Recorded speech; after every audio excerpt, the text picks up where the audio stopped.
Ang manugang kong trilyonaryo. Kabanata 531. Biglang nanlamig ang hangin sa bulwagan. Para bang may multo, ang dating maingay na silid ay nabalot ng nakabibinging katahimikan. Isang mabigat na aura ang bumabalot sa lahat, at tila bumaba ang temperatura. Lahat ng mata ay nakatuon kay Cindy Fang, ang leader ng apat na gintong phoenix ng Luofeng Town, ang babaeng dating kinatatakutan, ngayon ay tila kinukwestiyon ng kanyang sariling anino. Kanina lang, nagtatawanan pa ang mga bisita habang inaasar si Andrew Cheng. Ngunit ngayon, matapos niyang mapabagsak si Huan Chohong na parang laruan, lahat ay tahimik, natigilan, nanginginig, at hindi makatingin ng diretso. Ngunit sa gitna ng katahimikan, may ilang nanatiling kalmado, sina Arnold Huang, Yuki Zin, Dennis Wu, Robert Chong, at si Morando. Para silang mga manunood ng isang palabas, na alam ang susunod na mangyayari. Lumapit si Andrew Cheng. Si Cindy Fang, pilit ang ngiti, ay nagsalita sa nanginginig na tinig, Mr. Cheng, ano po ang inyong problema at naparito kayo? Alam ni Cindy, hindi niya kayang labanan si Andrew. Hindi sa lakas. Hindi sa impluwensya. Hindi sa tapang. Tahimik na kinuha ni Andrew ang telepono mula kay Oliver Lee. Alam ba ni Jaime Fang ang mga ginagawa mo? Biglang naningkit ang mga mata ni Cindy. Napansin ng lahat ang panginginig ng kanyang kamay. Wala akong alam dyan, malamig niyang sagot. Wala. Ulit ni Andrew habang nagdadial ng numero. Tumunog ang isang telepono. Ang kay Cindy. Tila tumigil ang oras. Lahat ay nakatingin sa kanya. Tila na kuryente si Cindy habang sinasagot ang tawag. Sabi ko na, huwag ninyo akong tatawagan kung walang kwenta. Sigaw niya. At sa isang iglap, ibinagsak niya ang telepono sa sahig at dinurog ito ng kanyang takong. Hayop na walang silbi. Sigaw niya, bago muling humarap kay Andrew at pilit na ngumiti. Pasensya na po, Mr. Cheng. Ang mga tauhan ko'y minsan, masyadong mainitin ang ulo. Ano po ba talaga ang inyong kailangan? Tahimik lang si Andrew. Ibinalik niya ang telepono kay Oliver. Wala. Magaling, Boss Fang, tugon niya, kasabay ang isang mapang asar ng ngiti at isang sarcastic na thumbs up. Huminga ng malalim si Cindy. Akala niya, tapos na. Pero mali siya. Bigla, walang paabi, umikot si Andrew at isang malakas na sipa ang tumama sa dibdib niya. Bog. Lumipad siya paatras, bumagsak sa sahig, nawalan ng hangin, at napaluhod. Napasinghap ang mga lider, nagulat sa biglaang pag-aaway. Lumapit si Andrew, malamig ang tingin. Akala mo ba hahayaan lang kitang makalusot? Nanginginig sa galit, bumangon si Cindy. Mr. Cheng. Sobra na ito. Isa akong respetadong pinuno sa Luofeng Town. Ngunit bago pa niya matapos ang sinabi, isang malakas na sampal ang tumama sa kanyang pisngi. Pak! Lumipad ang dugo mula sa gilid ng kanyang labi. Mr. Cheng. Sigaw ni Cindy, halos mabaliw sa galit. Gagawin mo talaga to. Malamig, tila walang puso, sumagot si Andrew, hindi nakita kakausapin. Papatayin kita. Nanlamig ang lahat. Ang mga salita niya ay parang kutsilyong tumusok sa hangin. Kumalat ang mga bulong, ang muntik na pagkamatay ni Oliver Lee, si Cindy Fang kaya ang may pukana. Namula ang mukha ni Cindy, nanginginig sa galit at takot. Sige. Sigaw niya. Tingnan natin kung paano mo ako papatayin. At sa isang sulyap ng kanyang mata, bumukas ang mga pinto. Isang dosenang armadong kalalakihan ang pumasok, handang makipaglaban. Pero hindi nagpahuli ang grupo ni Oliver. Sa isang iglap, sumabog ang tensyon. Naglabas ng mga armas ang magkabilang panig, nagsimula ang kaguluhan sa mismong gitna ng Opera House. Naglaban ang mga tauhan, tumilapon ang mga upuan, nabasag ang mga ilaw. Maging ang mga leader na nanonood ay napilitang kumilos, ang ilan ay naglalabas na rin ng mga tauhan mula sa dilim. Habang pinupunasan ni Cindy ang dugo sa kanyang bibig, sinambit niya ang mga salitang puno ng galit. Mr. Cheng, kahit gaano ka pa kalakas, isa ka pa ring dayuhan dito. Ang mga kapatid kong Fang ang tunay na makapangyarihan sa Luofeng Town. Ang dragon ay hindi nangingialam sa mga ahas sa lupa. Lumampas ka na sa hangganan. Ngunit ngumisi lamang si Andrew Cheng. Isang nakakatakot na ngisi. Akala mo ba ahas ka lang? Bulong niya, mahinahon ngunit may banta. Ngayong gabi, ipapakita ko sa'yo kung ano ang tunay na dragon. At sa salitang iyon, sumiklab ang isang tunay na digmaan. Kabanata 532. Isang malakas na pagsabog ang umalangaw sa loob ng makasaysayang opera house. Gumuho ang mga dingding, nagkalat ang mga debris ng gusali, at kasunod nito'y sumugod ang 12-dosenang armadong kalalakihan na nakasuot ng itim na combat uniform at beret. May dala silang mabibigat na armas, at ang bawat hakbang nila ay mabilis at determinado. Winasak nila ang mga pinto at bintana, mabilis na kinontrol ang buong gusali. Malinaw ang kanilang layunin, daigin ang lahat ng kalaban. Ibaba ninyo ang inyong mga armas. Lumuhod kayo. Sigaw ng kanilang leader, habang nakatutok ang mga baril sa ulo ng bawat tauhan ni Cindy Fang. Nanlamig ang paligid dahil sa biglaang pagbabago ng sitwasyon. Ang presensya ng mga elite soldiers ay nakakapanghina sa katahimikan ng pagkagulat. Isa-isa ibinaba ng mga tauhan ni Cindy Fang ang kanilang mga armas, walang nang ahas na lumaban. Kitang-kita ang pagkakaiba sa disiplina at lakas. Mula sa dilim, lumitaw si Andrew Cheng, may mapang uyam ng ngiti sa kanyang labi. Tumayo siya ng tuwid, parang isang hari na hindi pa natatalo. Humarap siya kay Cindy Fang, na namumutla na sa galit at takot. Boss Fang, malamig niyang sabi, may sasabihin pa ba kayo bago namin tapusin ito? Humigpit ang panga ni Cindy Fang. Namumula ang kanyang mukha sa galit, ngunit nanginginig ang kanyang boses dahil sa halo ng takot at pagkadismaya. Andrew Cheng. Sa tingin mo ba tapos na ang laban? Marami pa akong tauhan sa loob ng 10 milya. Kapag nalaman nila ito, dadagsa sila rito. Hindi mo sila kayang lahat kahit pa may mga sundalo ka. Isang desperadong pag-asa. Alam niyang malalantad ang kanyang buong operasyon, pero wala na siyang ibang pag-asa. Ngunit imbes na mag-alala, ngumiti lang si Andrew Cheng, malamig at puno ng panunuya ang mga mata. Boss Fang, sobra ang pagtatantya mo sa sarili mo. Kalahating oras na ang nakalipas, inalis ko na ang lahat ng inyong mga tauhan sa labas. Sige, subukan mong tawagan sila. Nanlaki ang mga mata ni Cindy Fang. Nanginginig niyang kinuha ang kanyang telepono at tinawagan ang kanyang kapatid. Voicemail.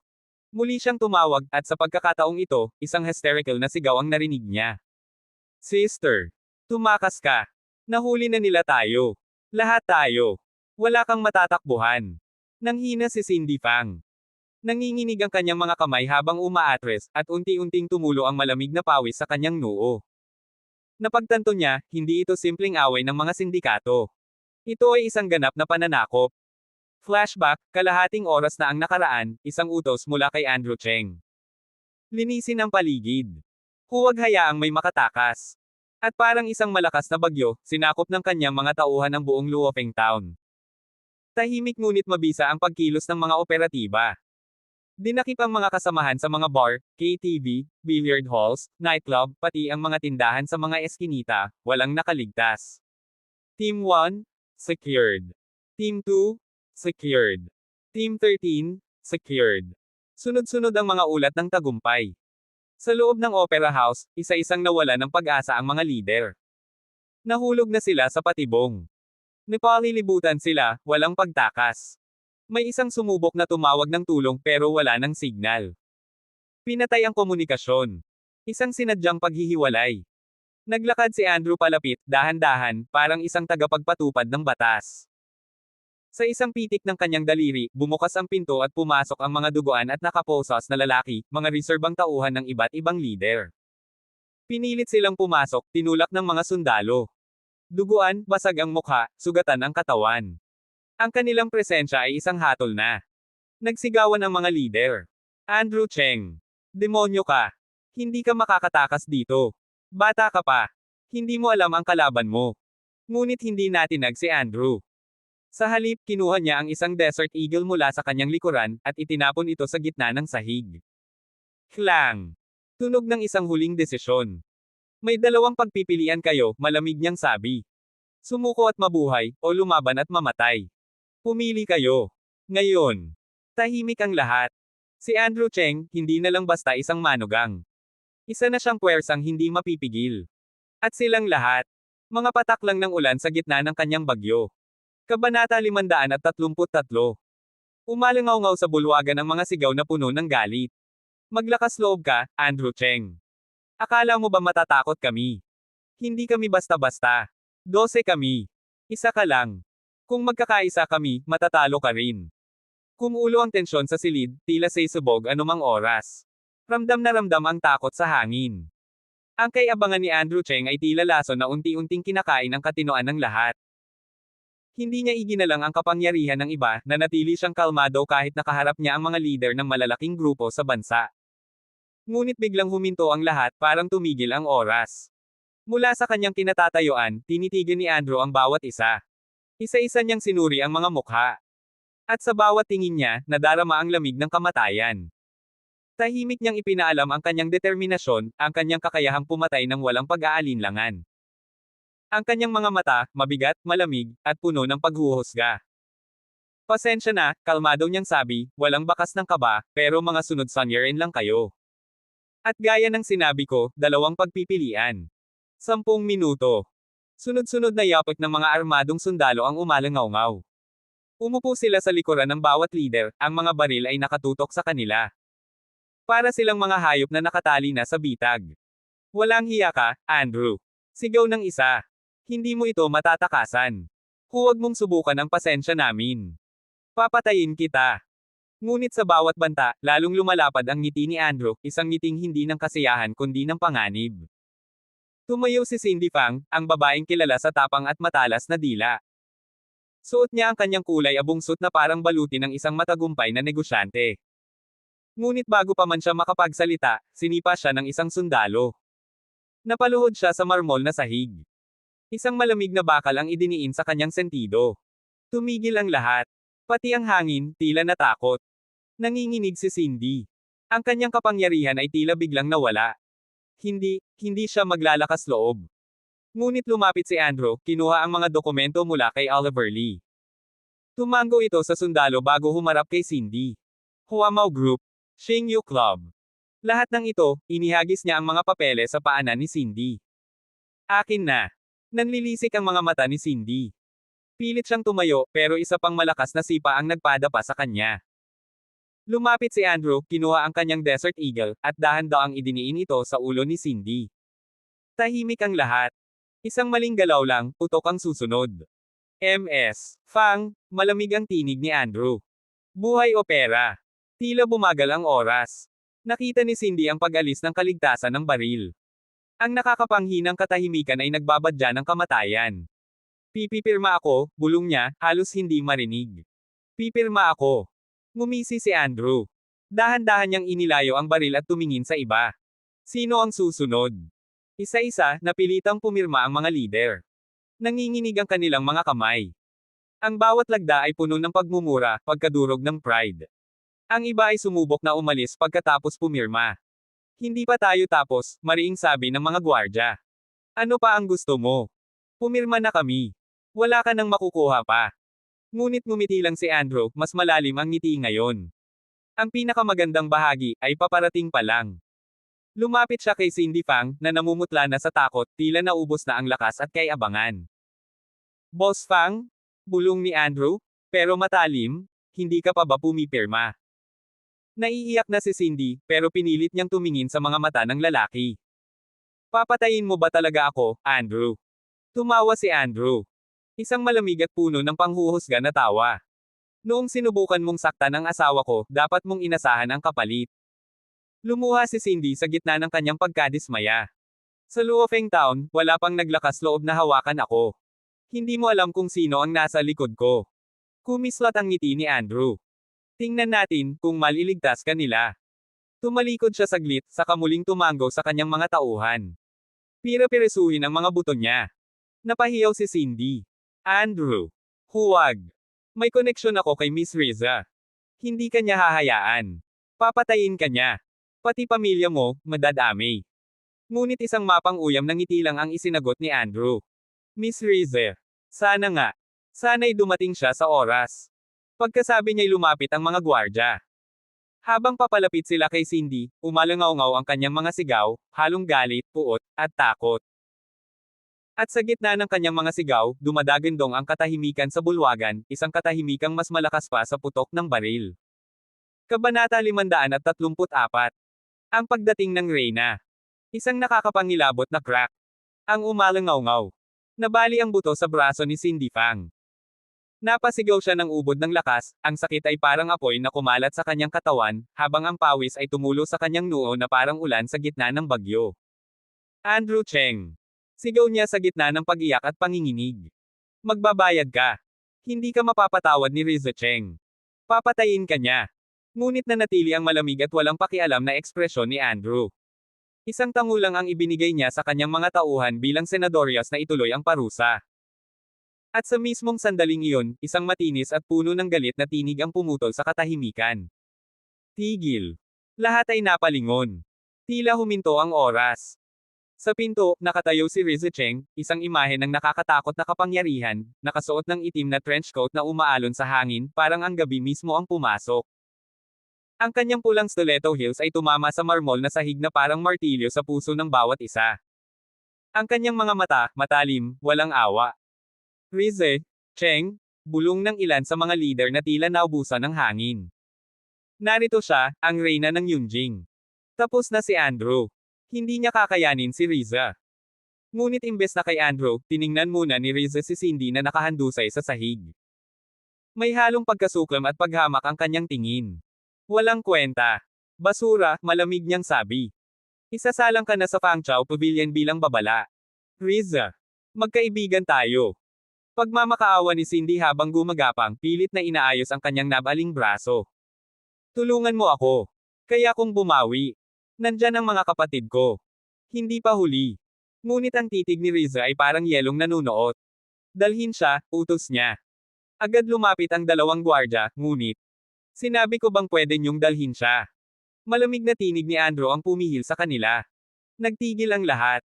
Nagtama ang mga mata ni na Andrew Cheng at Rizza Cheng, dalawang higanti ng kapangyarihan, parehong walang gustong umatras. Mabigat ang katahimikan. Tila huminto ang mundo. Nagkita na ba tayo?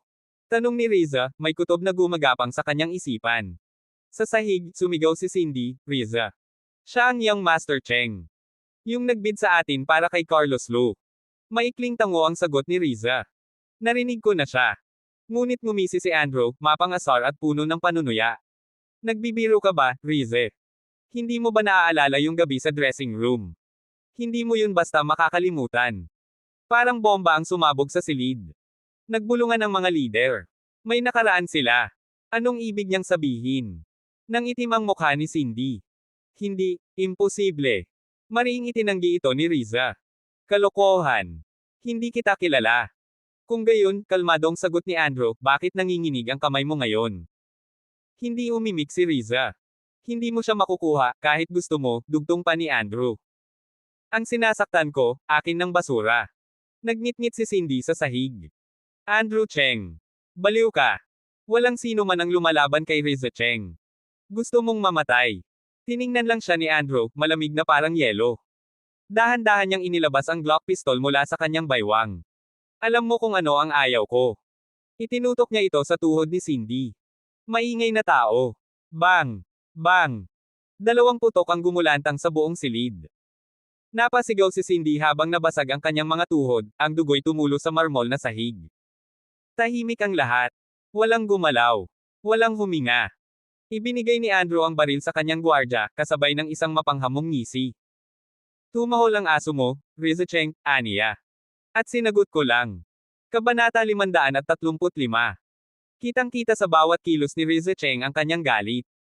Hindi niya matanggap ang biglaang pagbabago kay Andrew Cheng. Sa loob ng maraming taon, tahimik lang si Andrew, halos hindi kilala sa Xiangjiang. Ngunit ngayon, isang makapangyarihan at walang pusong nilalang, may kakaibang aura ng kapangyarihan na tila hindi na siya ang dating Andrew. Ito na ba ang dahilan kung bakit siya pinapansin ng mga nasa itaas? Ano nga ba talaga si Andrew Cheng? Kahit anong siya Saturday ang ginawa niya sa nakaraan nito, kakaunti lang ang nalaman niya, tagapagmana ng Kyoto Cheng Group, utak sa likod ng Rice Angel Investments, pero ganoon lang ba talaga siya kasimple? Ngunit bago pa niya masagot ang kanyang mga tanong, isang nakakapangilabot na eksena ang bumungad sa kanya. Si Cindy Fang, nakahandusay sa malamig na sahig, naliligo sa sarili niyang dugo. Ang kanyang mga sigaw ay umalangaw-ngaw sa bulwagan, habang ang kanyang mga binti ay nakabaluktot sa hindi natural na anggulo. Bali. Wasak. Hindi na muling makakalakad. Napasinghap ang lahat. Nakakagulat. Nakapanlulumo ang kanyang kalagayan. At sa gitna ng lahat, si Andrew Cheng ay nanatiling kalmado, tila walang nangyari, at humarap kay Rizza Cheng na may mapang uyam ng ngiti. Miss Cheng? Malamig niyang sabi, ano ang sasabihin mo? Ang kapal ng kanyang mukha. Kakatapos lang niyang sirain ang isang tao sa harapan mismo ni Rizza Cheng, at ngayon ay parang wala lang. Para bang siya pa ang may karapatang magtanong. Nagsimulang magbulungan ang mga tao sa paligid. Sino ba talaga ang lalaking yan? Anong klaseng halimaw yan? Mababa at takot ang kanilang mga tinig, parang natatakot na baka marinig ng Diablo. Walang duda. Si Andrew Cheng ang hari ng silid na iyon. Walang makapangahas magsalita. Pati si Rizza Cheng, kilala sa tapang at kapangyarihan, ay tila unti-unting nawawala ng kumpiyansa. Maitim ang mukha ni Rizza nang magsalita siya, bahagyang yumoko. Pwede ko na ba siyang dalhin? Isang pakiusap. Hindi utos. Hindi galit.